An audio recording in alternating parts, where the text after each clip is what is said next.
आषाढ़ की एकादशी को पंडरीनाथ भगवान ध्वजा में आ जाते हैं, तो मंदिर की ध्वजा का ही दर्शन करते हैं सब। मंदिर के अंदर तो सीमित लोग जाते हैं। आषाढ़ की एकादशी को जनाबाई अपने माता पिता के साथ पंढरपुर आ गए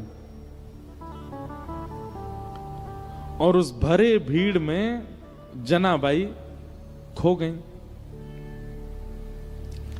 स्वाभाविक रूप से क्या होता है कि जब व्यक्ति कहीं भीड़ में खो जाता है तो रोता है, लेकिन जनाबाई नाच रही थी।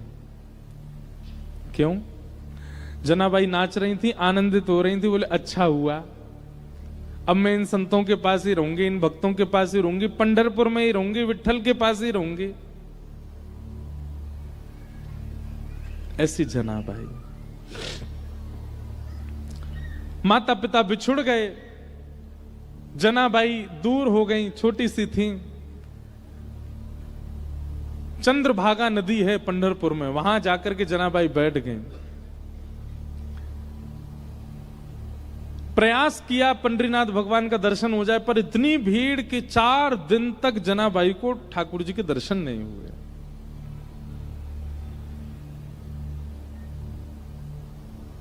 चार दिन तक तो सह लिया, लेकिन 4 दिन बाद जनाबाई रोने लगी और चंद्रभागा तट पर बैठ करके वहां प्रेम से विट्ठल भगवान को कहते हैं विठोबा। क्या कहते हैं? विठोबा। जैसे हमारे यहाँ कान्हा, कनुआ, गोपाल, ऐसे पंढरपुर में विठोबा। रोने लगी जनाबाई, विठोबा कब मिलोगे? विठोबा मुझसे क्यों नहीं मिल रहे हो?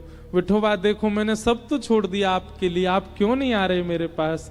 देखो ना विठोबा, मैं मेला में खो गई, माता पिता मुझसे बिछुड़ गए, मैं फिर भी दुखी नहीं हुई क्योंकि मुझे पता था आप मिलोगे मुझे, क्यों नहीं मिल रहे हो? इतना रोई कि उनके अश्रुओं का जल बह करके चंद्रभागा जी में जाने लगा। तभी चंद्रभागा जी ने कृपा की और श्री नामदेव जी महाराज को वहां भेज दिया। नामदेव जी पंडरीनाथ भगवान के परम भक्त हुए। मैं ज्यादा विस्तार में नहीं कहूंगा, बहुत बड़ी कथा है। थोड़ी सी एक बस रास बता दूं, रास किसे कहते हैं। नामदेव जी ने देखा छोटी सी बालिका रो रही है, विठोबा कब मिलोगे? विठोबा कब मिलोगे? नामदेव जी उस बालिका से बोले, लाली तुम कौन हो? बोले मेरा नाम जना है।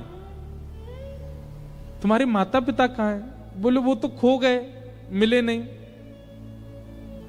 तुम्हारा घर कहां? बोले मुझे नहीं जाना, मेरा घर पंढरपुर ही है। विट्ठल रुक्मणी ये मेरे माता पिता। और जनाबाई पता क्या कहती थी? मेरे पिताजी रुक्मणी है, मेरी मां विट्ठल है। वो उल्टा बोलती थी। देखो कैसी भावना भक्तों की। वो ठाकुर जी को अपनी मैया बोलती थी। इसीलिए पंढरपुर में विट्ठल भगवान को कहते हैं माउली। क्या कहते हैं? माउली। माउली मतलब मैया।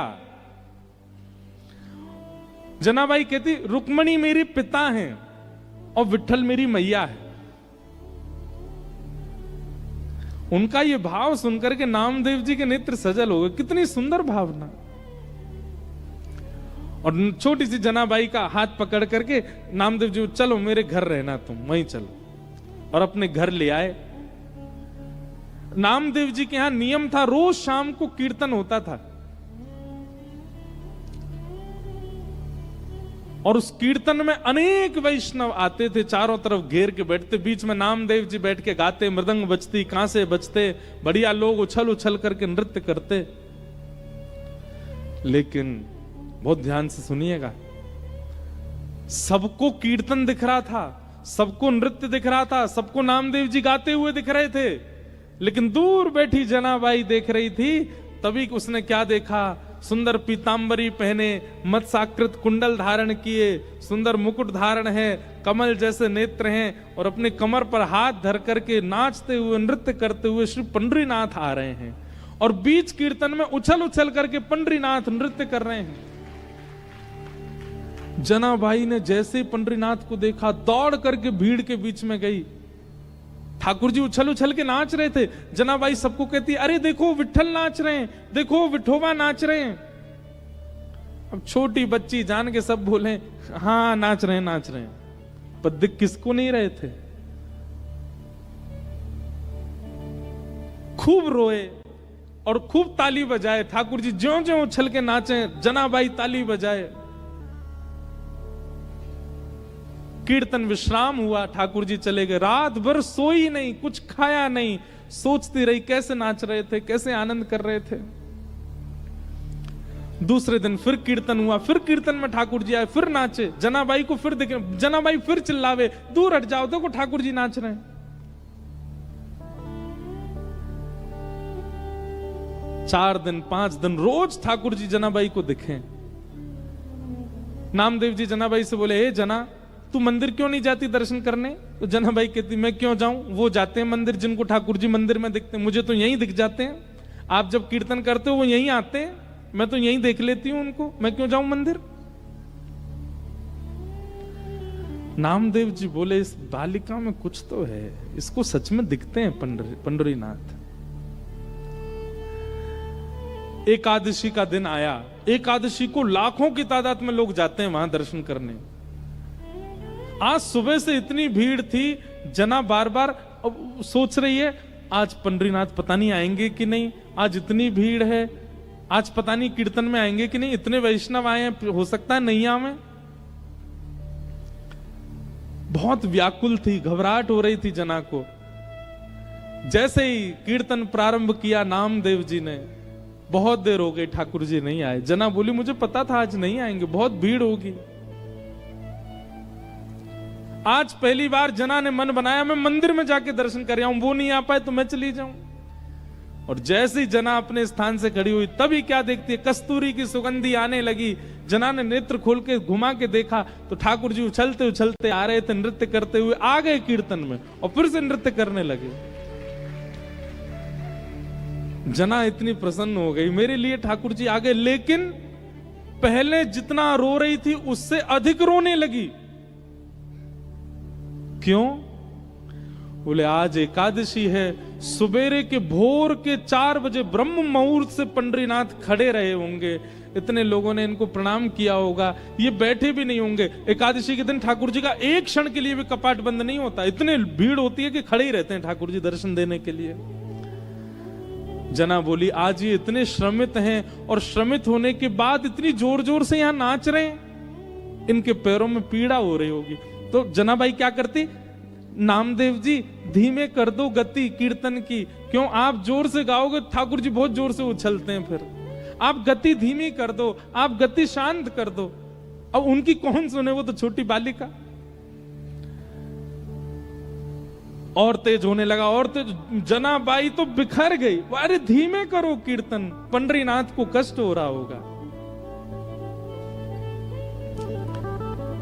लेकिन छोटी बालिका मान करके सबने उठा के किनारे बैठा दिया, सब अपने कीर्तन में नाचने लगे। थोड़ी देर बाद जब कीर्तन विश्राम हुआ, आज जना की रुदन में हुंकरियां आने लगी, श्वास रुकने लगी बार बार, और बार बार हृदय पे हाथ रख के बोले, अरे कोई पुजारियों से जाके बोल दो कोई लेप लगा दें, कोई पुजारियों से जाके बोल दो अब मंदिर बंद कर दें, मेरे विठल को, मेरे विठोबा को बहुत पीड़ा हो रही होगी, कोई उनके चरण दबा देना, घी की मालिश कर देना। रोते रोते रोते रोते अर्धरात्रि हो गई, चिंता में आ गई, पता नहीं चरण दबाए होंगे कि नहीं।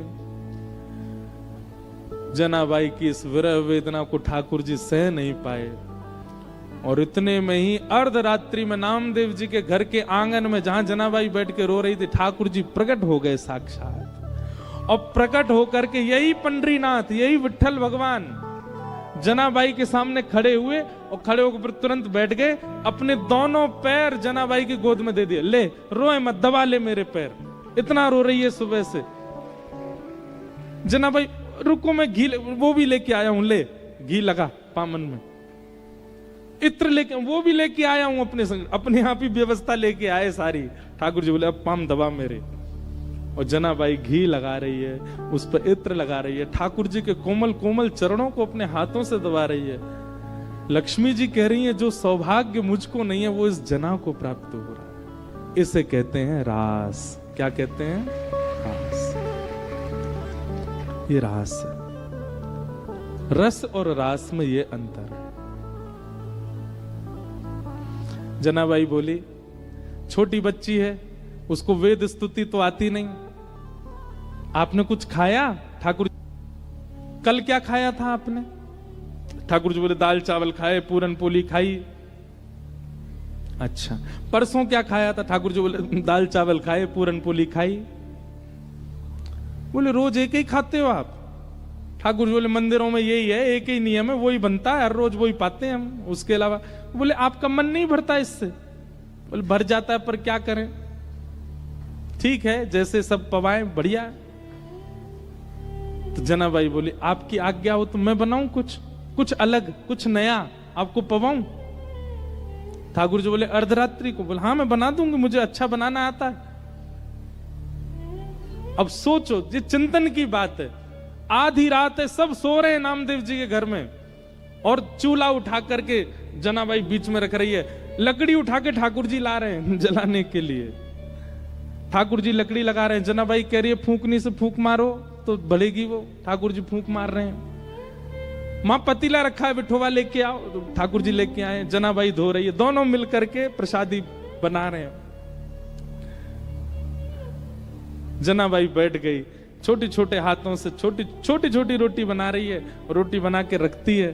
ठाकुर जी के लिए दाल बनाई, कढ़ी बनाई, जो नए नए कुछ सामग्री बनाई, परोस दी सामने, ठाकुर जी को पवाने लगे। इतने प्रेम से ठाकुर जी पाते।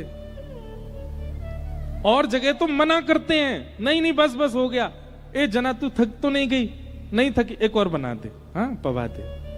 ऐसे जना के साथ आनंद करते ठाकुर। जनाबाई की स्थिति ऐसी हो गई थी, एक बार जब जनाबाई की उम्र हो गई, बड़ी हो गई जनाबाई, तो कबीर दास ने जनाबाई के बारे में सुना। बोले, महाराष्ट्र में एक परम भक्ता है जनाबाई। तो कबीर दास दर्शन करने के लिए गए, तभी किसी से पूछा, जनाबाई कहां? बोले, आगे वाली गली में घर है उनका, मिल लीजिए। कबीर दास जैसे गए तो वहां पे महाराज भीड़ लगी थी, लड़ाई हो रही थी, दो माताएं एक दूसरे से लड़ रही थी। कबीर दास जी ने जाके पूछा, भाई ये लड़ाई क्यों हो रही है? बोले, अरे ये जो लड़ रही है, ये इसका नाम है जनाबाई, ये दूसरी मैया से इसलिए लड़ रही है, कल कंडे थापे थे ऊपर, कंडे समझते हैं, गोबर के उपले थापे थे, अब उनको निकाल के ले जाने में अब ये जनाबाई कह रही है कि ये अपने कंडों के साथ मेरे कंडे भी ले गई है। अब लड़ाई इस बात की हो रही है कि वो सामने वाली कंडे दे रही है और जनाबाई कान से लगा करके फेंक देती है, बोली ये मेरा नहीं है, मेरा वाला दो। और बोले, कंडे में भी मेरा तेरा क्या होता है? कबीरदास बोले, कान से क्यों लगाती है? कबीरदास बोले, ए जना सुनो, कंडे ही तो हैं गोबर के, कोई भी उठा ले, वो दे तो रही है सामने वाली, ले जाओ। बोले, नहीं मेरे चाहिए। बोले, तेरे उस पर कुछ लिखा है क्या? कुछ। बोले, लिखा नहीं है। जिस कंडे को कान पे लगाने से विठोवा विठोवा विठोवा विठल विठल ध्वनि आने लगे, समझो वो मेरे हैं, बाकी सारे इसके। कबीरदास बैठ गए वहां पर। बोले, भैया किसी के मुख से नाम निकलता है, किसी के रों से नाम निकलते हैं, पर इनके स्पर्श से जड़ वस्तु में से नाम निकलता है।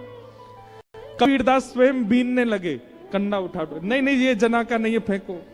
ए जना देखिए तेरा, इसमें से विठोवा आ रहा है। कबीरदास बीन के लाए। ऐसी जनाबाई। तो रास का मतलब क्या है?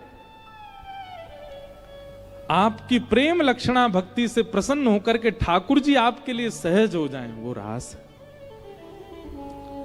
हम सब कथा किस लिए सुन रहे हैं? हम सब नाम जप क्यों कर रहे हैं? हम सब सारी स्थितियों में क्यों हैं? ताकि कभी हमको रास का अनुभव हो।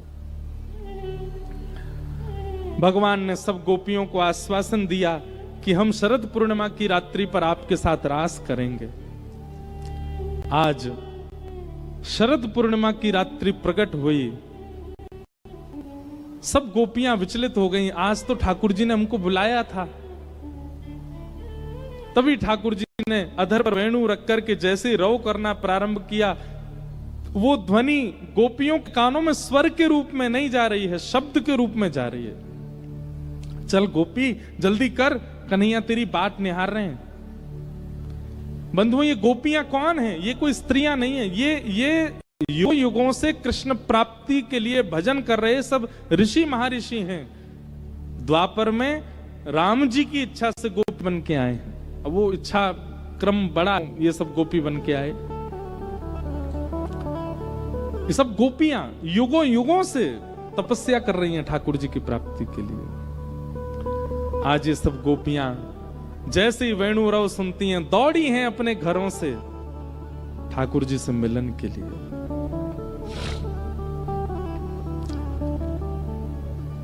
जैसे इतनी गोपियां आई, ठाकुर जी ने आकर के पूछा, अरे भाई तुम सबके आने का कारण, इतनी रात को क्यों आई हो, चलो अपने अपने घर को लौट जाओ। गोपियां नहीं लौटी, बल्कि ठाकुर जी को हम क्यों आई हैं इसका प्रमाण देने लगी। इसको प्रणय गीत कहते हैं, बहुत सुंदर है।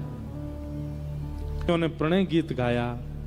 इस प्रणय गीत के भाव से ठाकुर जी रीझ गए और गोपियों के संग रास करने लगे। रास का मतलब एक एक गोपी को ठाकुर जी ऐसे मिल रहे हैं जैसे उसको कितने दिनों से जानते हैं।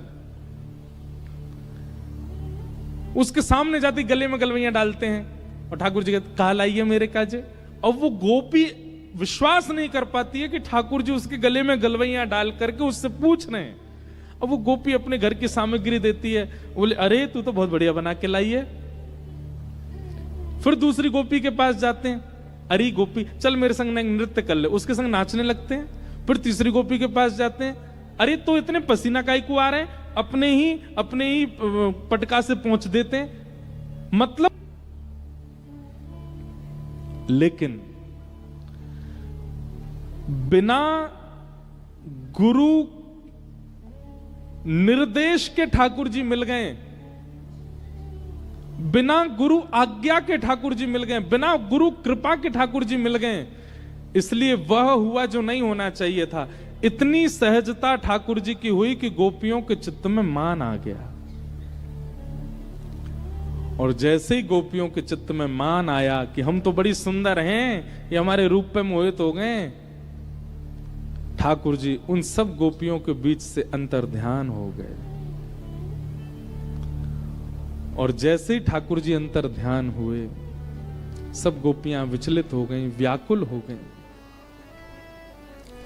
और व्याकुल स्थिति गोपी पुकार करके कहो, हे सुन राधिका दुलारी, सुन राधिका दुलारी, तेरे द्वार का भिखारी, तेरे द्वार का भिखारी, तेरे श्याम का पुजारी, एक पीड़ा है हमारी,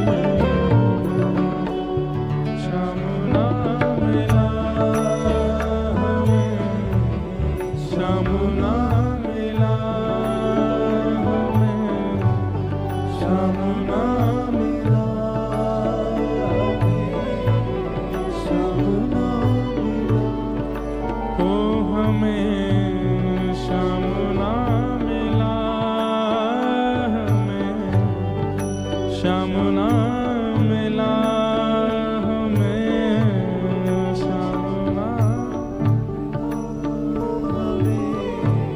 श्याम ना मिला।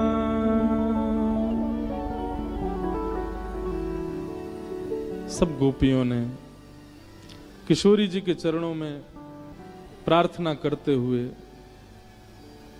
गोपी गीत गाया। और उस गोपी गीत के भाव में ठाकुर जी को पुकार रही हैं, दैत दृश्यताम दिक्षु तावका स्वै धृता सव स्वाम विचिन्वते। हे हमारे दैत सखा, हे हमारे प्राण जीवन धन श्याम सुंदर, आप प्रकट हो जाओ। ठाकुर जी अंतर्ध्यान क्यों हुए हैं? क्योंकि गोपियां आ गई हैं, लेकिन किशोरी जी की कृपा के बिना ये किशोरी जी कौन है? गुरु। गुरु कृपा के बगैर यदि भगवत प्राप्ति हो गई तो ठाकुर जी अंतर्ध्यान हो सकते हैं। क्यों? क्योंकि गुरु ही तो बताएंगे कि ठाकुर जी आए तो वो कैसे डट करके रुकें, वो कैसे आपके ही होकर के रहें, ये गुरु ही तो बताएंगे। और जब ठाकुर जी अंतर ध्यान हो गए तब गोपियां किशोरी जी की शरण में गईं और किशोरी जी की कृपा से गोपी गीत गाया, जिस गोपी गीत से ठाकुर जी पुनः प्रकट हो गए। कि ताशामाभिर्भूत सौरी स्मयमाय मुखाम्भुज पीतांबरधरश्रगवे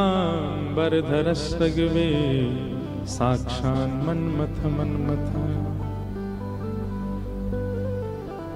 ठाकुर जी गोपी गीत के बाद पुनः प्रकट हो गए। एक बात मैं यहां कहता हूं कि जो गाना जानता है ना ठाकुर जी को वही पा पाएगा। इसका मतलब यह नहीं है कि जिसके पास स्वर नहीं है उसको मना कर रहा हूं मैं, नहीं। जो भाव लिखता है, जिसके भाव प्रकट होते हैं, तुरंत कोई भाव प्रकट करके ठाकुर जी को रिझाने के लिए बना के गा देता है। हां, उसमें लोक रंजन की भावना नहीं हो, संसार के लोग उससे रीझें ऐसी भावना नहीं, केवल ठाकुर जी के लिए लिखता है और गा करके सुना देता है। ऐसे व्यक्ति को ठाकुर जी बहुत जल्दी मिल जाएंगे। इसलिए हम तो निवेदन करते हैं कि अगर कृष्ण भक्ति में आप आगे आ चुके हो, वृंदावन का नाम सुन के ठाकुर जी का दर्शन करके नेत्र सजल होते हैं, कलम उठाइए और कुछ लिखा कीजिए। अपने हृदय के भाव एकांत में, वो किसी को नहीं दिखाने, केवल ठाकुर जी को सुनाने प्रस्तुत किया करो।